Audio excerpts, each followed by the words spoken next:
नमस्कार, bulletin of Bihar में आपका स्वागत है। पहले आईएएस, फिर जेडीयू में नंबर 2 और अब पतन की ओर। कहानी केंद्रीय मंत्री आरसीपी सिंह की, जो एक समय में थे नीतीश के बहुत खास। आज हम जानेंगे आरसीपी सिंह के साथ क्या हुआ। जदयू के कद्दावर नेता आरसीपी सिंह की राजनीति अब नीतीश कुमार के खफा होने की वजह से ढलान पर दिख रही है। कभी आईएएस रहे आरसीपी सिंह कुछ महीने पहले तक नीतीश के खास थे और पार्टी में नंबर 2 की हैसियत थी, लेकिन अब ये पार्टी में हाशिए पर जाते दिख रहे हैं। हालांकि चर्चा ये भी है कि आरसीपी सिंह पार्टी को अलविदा कह सकते हैं। आईएएस से राजनीति में उतरे उत्तर प्रदेश कैडर के आईएएस अधिकारी आरसीपी सिंह पहली बार नीतीश के संपर्क में तब आए जब उन्हें 1996 में तत्कालीन केंद्रीय मंत्री बेनी प्रसाद वर्मा के निजी सचिव के रूप में तैनात किया गया। कहा जाता है कि नीतीश और आरसीपी दोनों नालंदा से आते हैं, इसलिए दोनों के बीच संबंध मजबूत होता चला गया। बताया जाता है कि नीतीश कुमार एक अधिकारी के रूप में आरसीपी सिंह के कौशल से प्रभावित थे।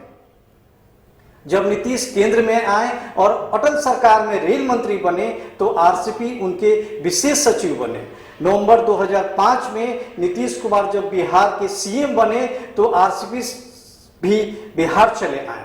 यहां उन्हें नीतीश के प्रधान सचिव के रूप में तैनाती मिली। इसके बाद सरकार और पार्टी दोनों में आरसीपी सिंह का प्रभाव बढ़ता चला गया। 2010 में आरसीपी ने स्वैच्छिक सेवानिवृत्ति ले ली और जदयू ने उन्हें राज्यसभा भेज दिया।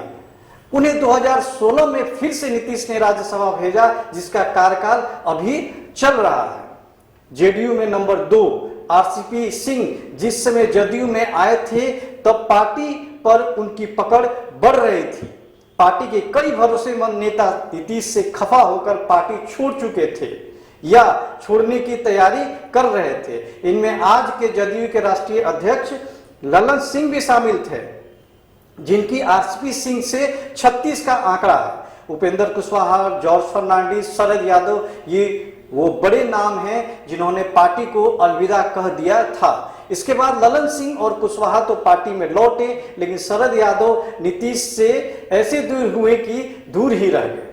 पार्टी पर एक छत्र राज आरसीपी सिंह का हो गया।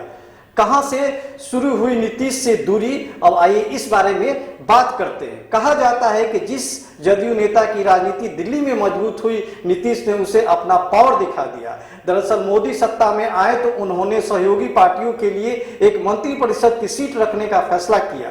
जदयू को यह मंजूर नहीं था, उसने 2 सीट की मांग की। हालांकि बाद में आरसीपी सिंह एक ही सीट पर मान गए और केंद्र में मंत्री बन गए।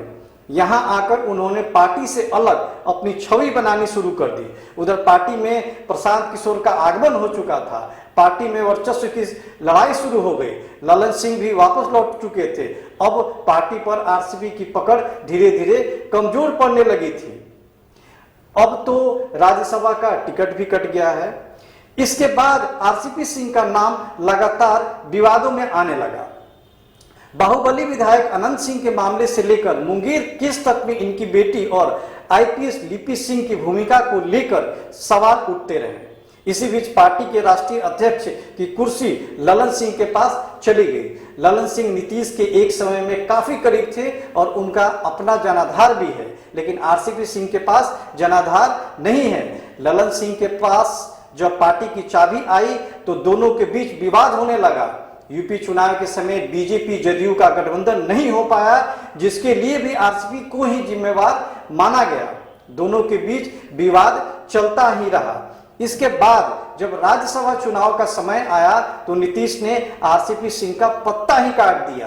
अब आरसीपी सिंह का मंत्री पद जाना तय माना जा रहा है। नीतीश कुमार ने आरसीपी सिंह को उनकी औकात तो दिखा दी, लेकिन जदयू में यह भी माना जाता है कि एक धड़ा आरसीपी सिंह को भी सपोर्ट करता है। अब आने वाले 2-3 दिनों में यह पता चल जाएगा कि जदयू के आरसीपी सिंह का क्या होना है। क्या वो इस्तीफा देंगे या नरेंद्र मोदी के साथ मंत्री पद पर बने रहेंगे।